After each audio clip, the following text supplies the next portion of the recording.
Bob Levy started playing golf at age 12, but he didn't do so competitively until he joined Philmont Country Club at age 26. There were a lot of really good players here. And what I realized was when I first started playing with them that I was every bit as competitive and as capable as they were. They were playing in city events, so I figured, why shouldn't I? They had said to me, aren't you going to play in the Patterson Cup? Or they really didn't even know about. Or aren't I going to play in the Philadelphia Amateur and so forth? So as a result of the environment at Philmont, that's what got me involved in competitive golf. A tournament babyface, Levy made an immediate impression on the Gap circuit, finishing third in the 1978 Patterson Cup. I guess I realized at that time that I was a pretty decent golfer, and my confidence, I guess, was not in question, but I just didn't know where I stacked up, let's say, until I got out there. Levy advanced to the 1978 amateur final at his home course by defeating defending champion Chip Lutz 1-up in the semifinals. Like any tournament such as it has the nature of the Philadelphia Amateur, where it's a combination of your golfing ability, your mental toughness, and your physical conditioning, let's say, all rolled into one, there has to be some luck along the way. The ninth hole was probably the most remarkable match play hole I've ever played. Chip, at the time, as I recall, teed off with a 3-wood all the time because he had trouble with the driver. And I'm not sure if he hit a driver on the ninth hole, but he pulled it left and hit a tree. And his second shot out to the fairway, knocked his third shot further up the fairway, and his fourth shot, I guess, about 3 feet from the hole. So I was pretty certain he was going to make a 5. And it was a heck of a recovery. I was about 120 yards away or whatever it was, and I hit a terrible shot. I pulled it left into the bunker on the side of the hill on the hole. Anyone who's been in that bunker realizes that it's a severe downhill shot, and I hold it from there. And I think Chip just kind of looked skyward and said, this is not my day, or whatever it was. And it just turned out that he played real well and missed a short putt. I think he just didn't know the grain of the greens, frankly. He hit a great putt, and he missed it, and I was fortunate enough to beat him 1-up. But Levy couldn't overtake Charles Bowling Jr. and his white-hot putter in the final, and fell 6-5. I mean, being a member of Philmont and knowing some of the places that he holds some putts from, he could go out there with a bucket of balls and putt from that area and never make one of them again. And if I remember correctly, Charlie made, I think, 9 birdies in the 31 holes I think we played. And I would say out of the 9, 6 or 7 of them were at least 30, 35, 40 feet or more. In 1979, Levy again had a Gap victory in his crosshairs, this time at the Patterson Cup. I just got a couple bad breaks, and I guess I showed my immaturity, frankly,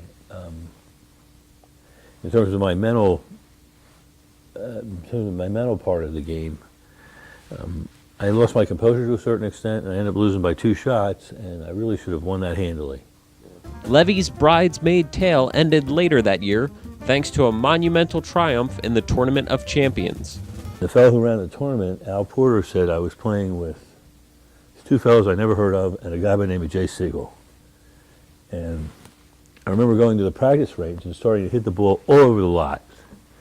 And I started to talk to myself, and I said, Bob, you got to get your composure. I mean, the guy is a terrific player, but you don't want to embarrass yourself. So I calmed down. Jay has a habit of constantly taking practice swings as he's walking up the fairway and looking to see where the club is. And I thought he didn't have it that day. I felt like he was searching for it. I had no idea that this was a habit of his. So it gave me renewed confidence that, he was struggling. And for Jay to be 1 or 2 over par, that was probably a struggle. It was certainly at Aronimink.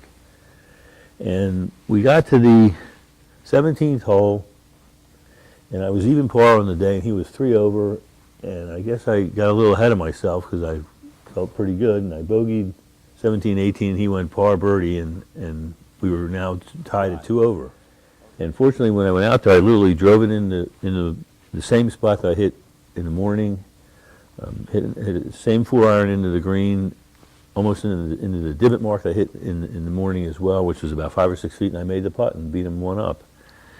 And anyone who's played around me knows that that hole is downhill and uphill.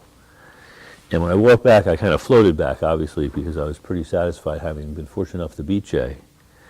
And we went into the grill, and we were having a drink, and Jay came over and he congratulated me again, and he said to me, "I'm sorry I can't stay because I have a plane to catch." And I said, "No, I'm sorry. Where are you headed?" And so I'm headed to the World Series of Golf at Akron, Ohio. He was the defending British Amateur champion.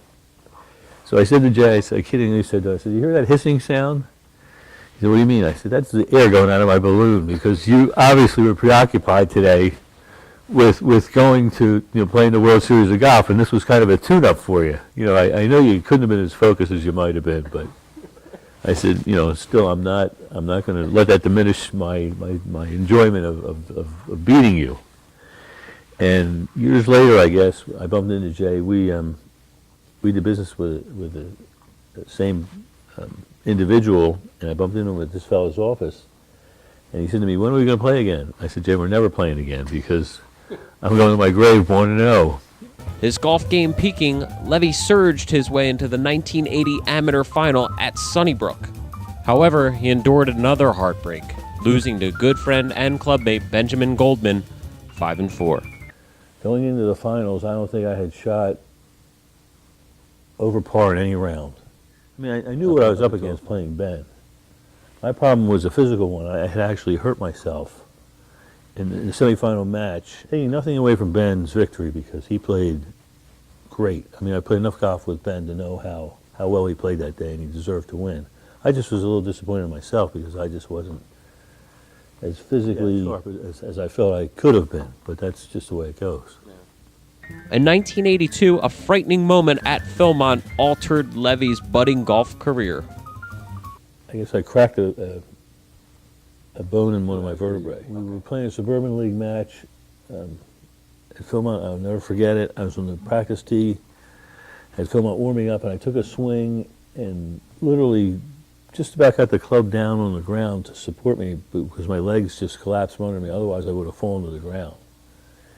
And it shook me from the top of my head to the tip of my toes. It was like an electric shock that went through my body, and I was at a 45-degree angle. And that was kind of the beginning of a gradual deterioration of my game. But would Levy's game deteriorate entirely? Watch the next chapter of his golf story at www.youtube.com/gapgolf09 to find out. For Gap TV, Tony Regina.